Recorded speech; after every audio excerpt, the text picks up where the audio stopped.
Good afternoon. My name is Amrit Malhotra. I study in Sri Guru Nanak Dev Khalsa College, BA Political Science Honours second year. Today I would like to speak on the topic, is feminism a reality in rural India? First of all, it is an ideology, and feminists that follows that ideology. Feminism wants equal rights and responsibilities for all genders, not only for women, men, but for all genders.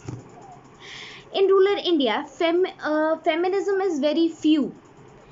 Women in rural area do not know the term. What do you mean by feminism? As compared to urban areas, women go to work, have their voices in their houses. In rural area, it is not so. In rural areas, women are not allowed to pour their voices in the family decision.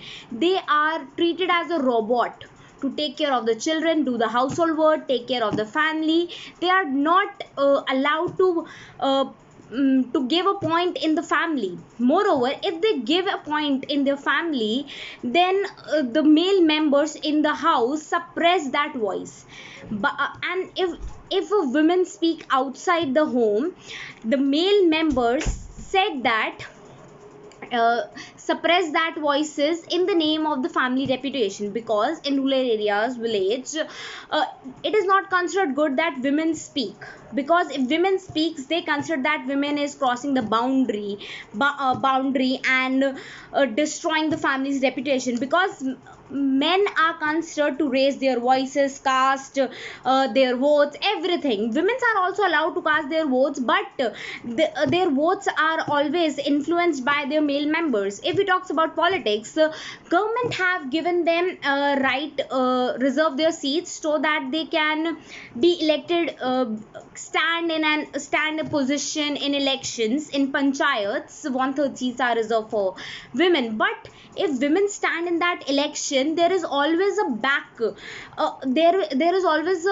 a male member behind the women, because it is considered that women cannot control everything on her own. She needs someone to support her.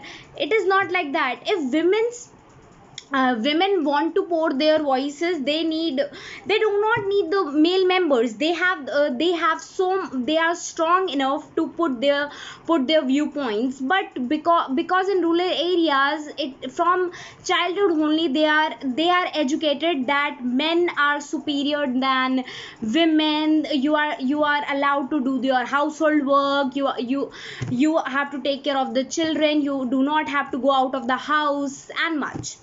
Women in rural areas do not voice their voice bring their voice up, as women in the urban areas put their voices. They do not accept the silence. They face every situation with great strength. So at last, I want to say, we should apply a quote: no women, no men, only humans. Basically means we should treat everyone as humans, not male and females. We should not bring a boundary between them. Thank you at this point that yes, feminism is very little in rural areas as we compare to urban areas. Thank you.